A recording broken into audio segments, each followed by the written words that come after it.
나를 사랑하는 법, 공감보다 연민. 자, 2부 강의를 시작하겠습니다. 여러분은 기쁠 땐 격하게 기뻐하고 슬플 땐 마음껏 울어버릴 수 있는 그런 자유가 있으신가요?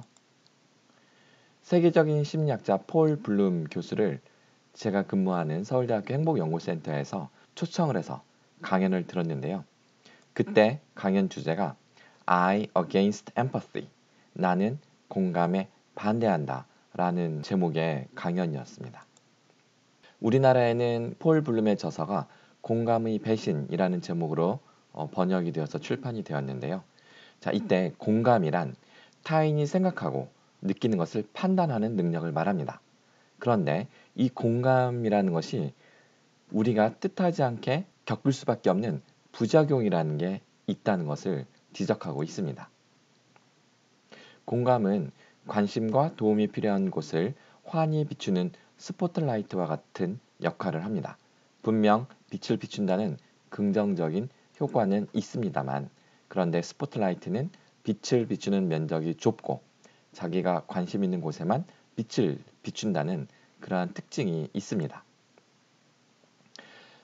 이러한 공감은 도움이 필요한 많은 사람들을 제치고 지금 여기에 있는 한 사람을 돕게 하며 내가 좋아하고 친숙한 사람을 돕게 합니다. 공감은 때로는 다른 집단에 대한 폭력으로 발현되기도 하는데요. 영국의 축구팬 실험의 한 예를 들어보겠습니다. 참가자들은 고통받는 사람이 같은 팀의 팬이라고 설명했을 땐 그의 고통에 공감하고 안타까워합니다. 하지만 경쟁팀의 팬이라고 설명했을 땐 오히려 상대방의 고통을 즐겼으며 공감 지수가 높은 사람일수록 상대방의 고통을 즐기는 정도가 높았다고 합니다. 자, 그래서 이러한 부작용을 가지고 있는 공감에 대한 대안은 무엇일까요? 그것은 바로 연민, 컴패션입니다. 공감과 연민의 차이점은 무엇일까요? 공감, 엠퍼시, 이것은 우리가 이해하는 것입니다. 반면에 연민은 사랑하는 것입니다. 공감은 상대방의 아픔 속으로 들어가는 것입니다. 반면에 연민은 상대방을 향한 안타까운 내 감정에 충실하는 것입니다. 공감은 하면 할수록 나의 뇌가 소진됩니다. 그러나 연민은 하면 할수록 뇌가 충전됩니다. 폴 블룸의 이야기로 다시 한번 이 문제를 짚어보겠습니다.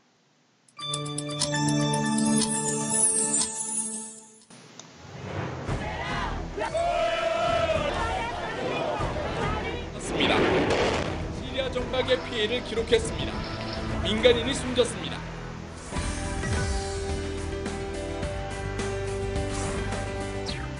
In any case, the sense of empathy that I'm talking about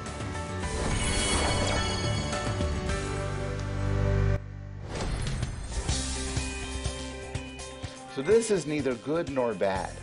It's a tool.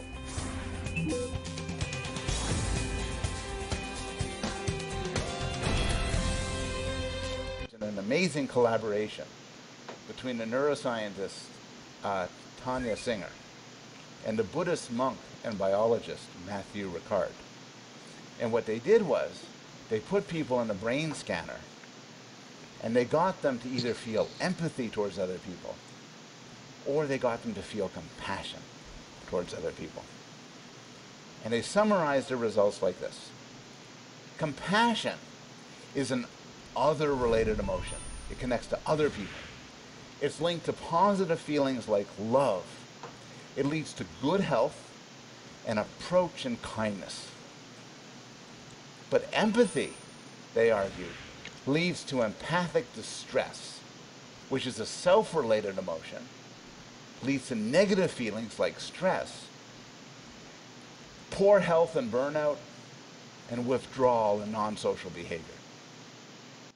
폴 블룸 교수가 이야기한 것처럼 컴패션, 보통 연민으로 번역하는데 지금 이 영상에서는 동정심이라고 번역을 했네요.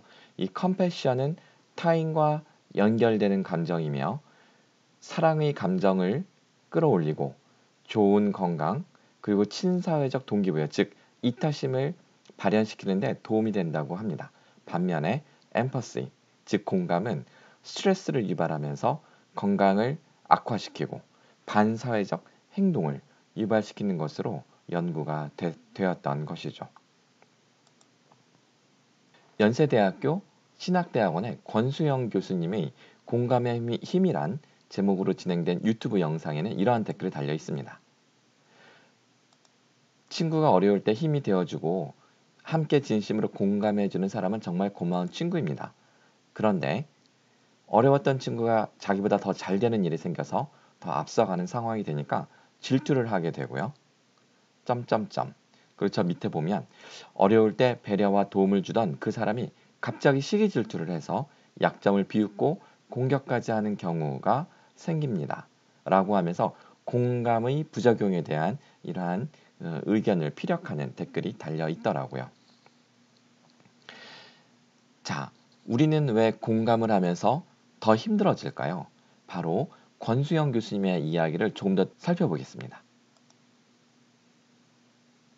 상담에 찾아온 내담자 한 명을 얘기해 볼게요.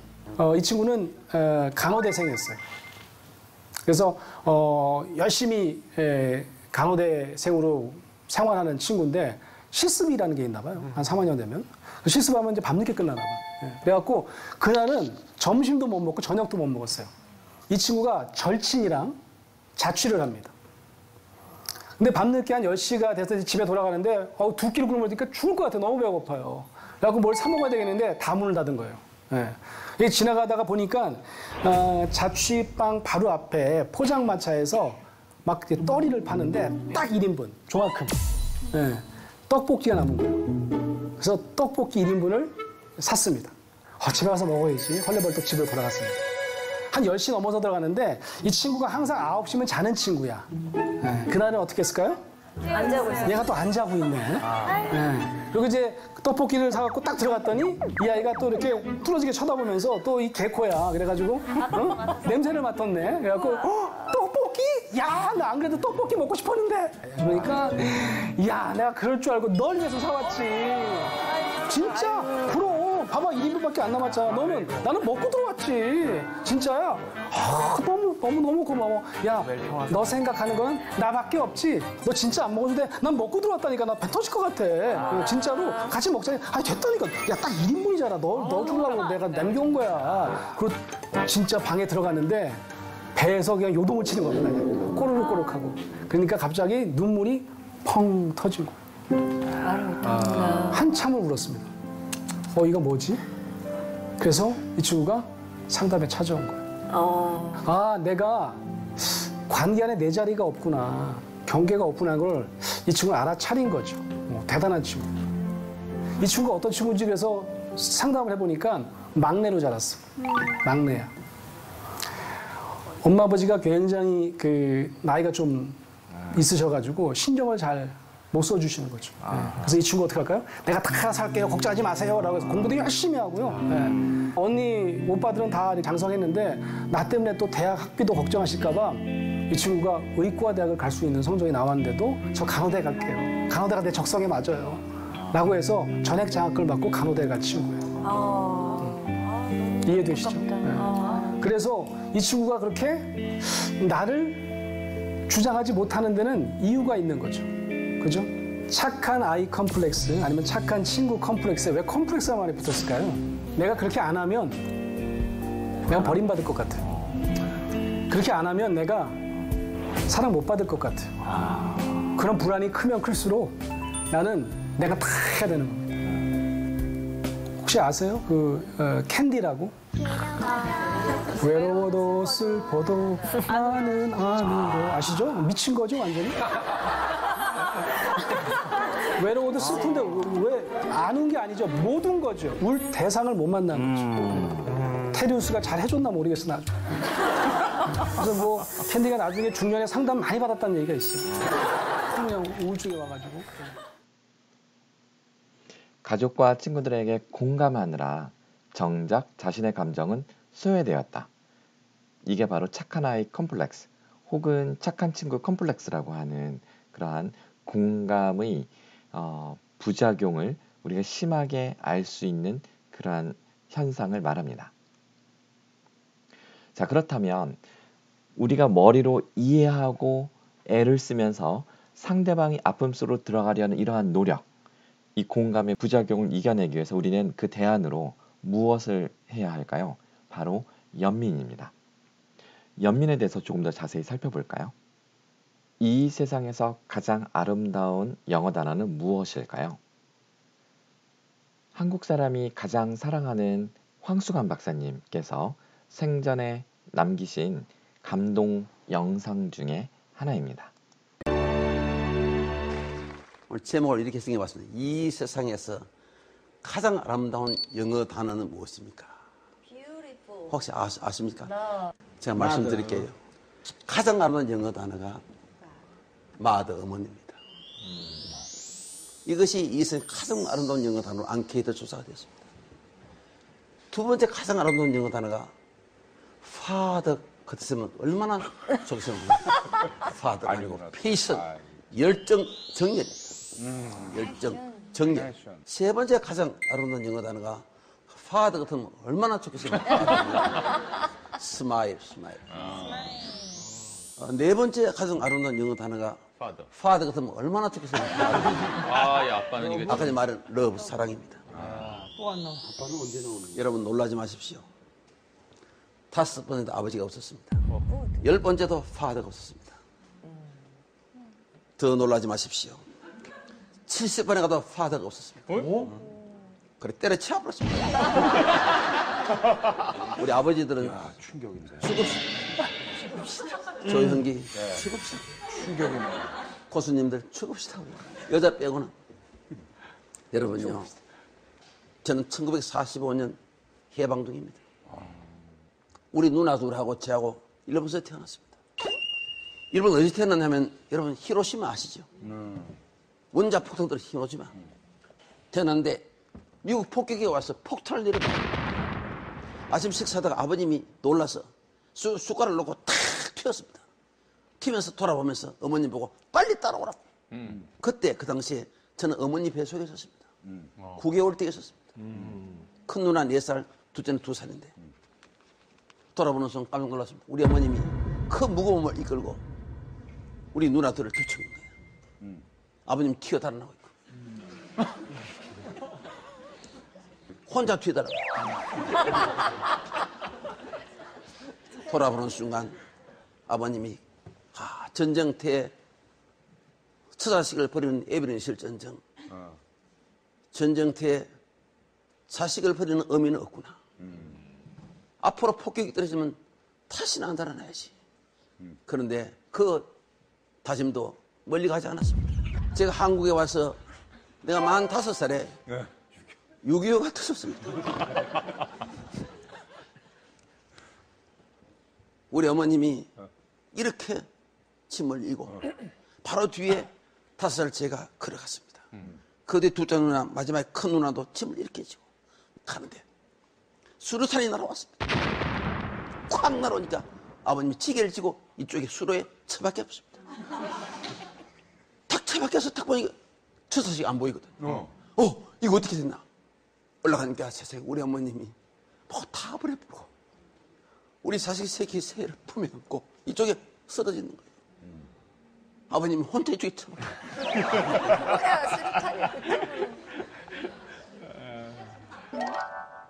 위급한 상황이 벌어지면 엄마는 자기 몸은 보이지 않습니다. 옛날에 제 돌때쯤 되어서는 홍역이 아주 심했습니다. 저도 병에 걸려서 죽게 되었습니다. 거의 완전히 죽었습니다. 우리 아버님은 찌개를 쥐고 삽을 가지고 저를 산에 파묻기 위해서 마루에 앉아 있었습니다. 우리 아버님은 밤새 끝을 품에 안고 있었습니다. 아버님이 가마니를 가져와서 나를 둘을 말아가지고 이제 산을 가기 위해서 문을 탁 열면서 아버님이 죽은 자식 품에 안아서 못하느냐? 빨리 내놔라. 부모 앞에 죽는 자식은 자식도 아니야. 근데 우리 어머님은 그를 품에 탁 안고 울부짖으면서 이렇게 하더랍니다. 하나님이 살아계신다면 내 아들을 살려주십시오. 그러면서 마지막 가는 그 길을 자식을 보내기 위해서 혀를 가지고 내 얼굴을 참 핥더라고요. 그 내 얼굴에 종기가 나와서 고름이 났는데 그걸 우리 어머니 계속 핥는 거예요. 근데 여러분 세상에 이게 웬일입니까? 제 갑자기 얼굴에 생기가 돌아오더래요. 손가락을 움직이기 시작하더래요. 그래서 제가 살았습니다. 그래서 살아서 이거 써 있잖아요. 어머님이 자식에 대한 그 가슴 뜨거운 그 사랑, 죽어가는 생명을 살리신 것입니다. 어머님의 사랑에는 바로 기적이 이렇게 부모님을 살아주실 때 고맙게 전하십시오. 저는요 우리 어머님 평생 안 죽은 줄 알았어요. 나하고 같이 평생 같이 살 줄 알았는데 어느 날 홀연히 떠나시더라고요. 오늘 이별에 대해서 지금 이 황금말 여러분 이별을 계속 많이 느꼈을 겁니다. 이별 중에 눈물이 가장 많은 것은 어머님을 떠나볼 때입니다. 자식을 떠나볼 때는 상처가 너무 커서 눈물이 나지 않습니다. 그래서 여러분 부모님을 살아계실 때 부모 자식 간에 따뜻한 사랑을 원 없이 나누시기를 바랍니다. 감사해요.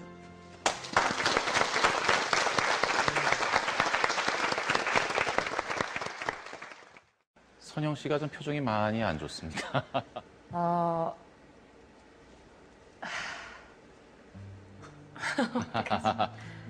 아유, 뭐 저는 뭐 아까 사랑에 대한 이별 얘기도 했지만 아직 저는 큰 이별을 경험을 못 해봤는데 한 번씩 숨이 탁 막힐 때가 만약에 엄마가 나보다 먼저 죽으면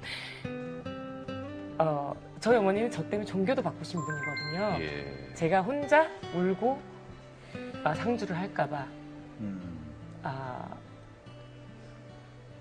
그래서 돌아가신다고 생각을 하면 미칠 것 같아요. 예. 예.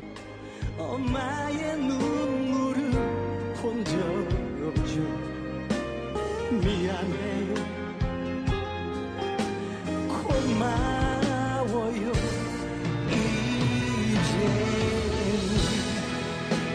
이제 내가 기다릴게요. 자, 이 시를 다시 한번 읽어볼까요? 스며드는 것, 안도현. 꽃게가 간장 속에 반쯤 몸을 담그고 엎드려 있다. 등판에는 간장이 울컥울컥 쏟아질 때 꽃게는 뱃속의 알을 껴안으려고 꿈틀거리다가 더 낮게, 더 바닥 쪽으로 웅크렸으리라. 버둥거렸으리라. 버둥거리다가 어찌할 수 없어서 살 속을 스며드는 것을 한때의 어스름을 꽃게는 천천히 받아들였으리라.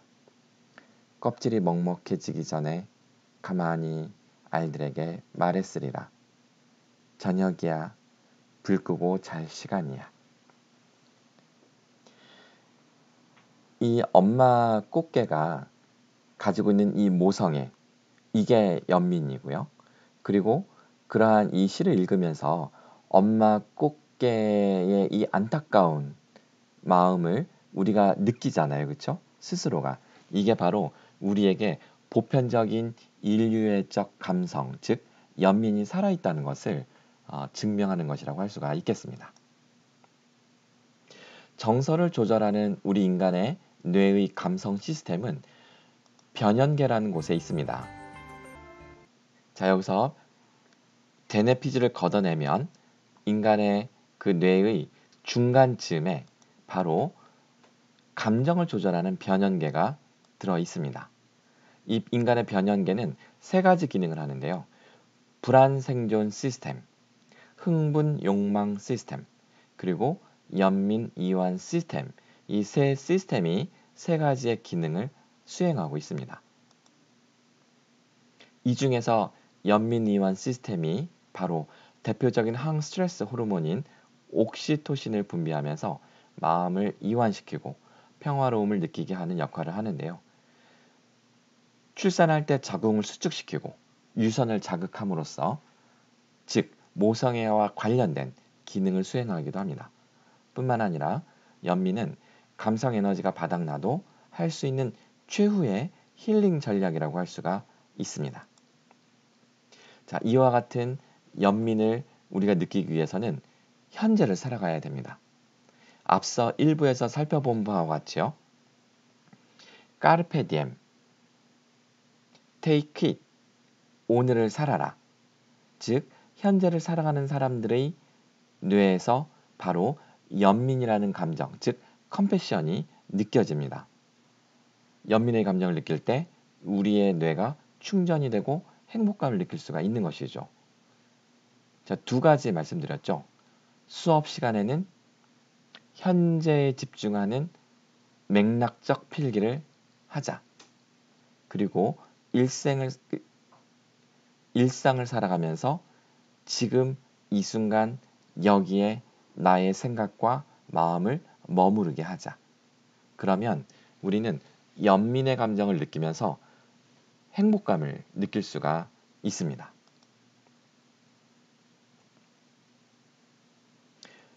하루하루 지나면서 요즘 많이 행복해 보여.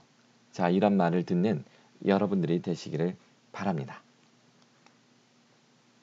행복은 인생의 기초 체력입니다. 걷다 보면 그리고 먹다 보면 행복해집니다. 웃다 보면 행복해집니다. 서로 교감하며 함께 놀다 보면 행복해집니다. 서로 대화하며 공감하다 보면 행복해집니다. 삶의 습관이 되고 키울 수 있는 것, 이것이 바로 행복입니다. 네, 강의가 어떻게 도움이 되셨는지 모르겠습니다. 요즘에는 이 코로나 블루를 이겨내기 위해서 우리가 연민 명상, 우리가 마인드풀니스라고도 하는데요. 연민의 감정을 훈련하는 그런 마인드풀니스, 즉 마음챙김 연습이 요즘에 유행하고 있습니다. 여러분들도 여러분의 감정에 충실하는 그러한 연민의 연습을 통해서 여러분의 행복을 되찾고 그리고 코로나 블루를 이겨내고 뿐만 아니라 학습력, 즉 학업 성취도를 끌어올리면서 두 마리 토끼 잡는 그런 성공적인 대학 생활을 영위해 나가시기 바랍니다. 네, 강의는 이것으로 마치겠습니다. 수고하셨습니다.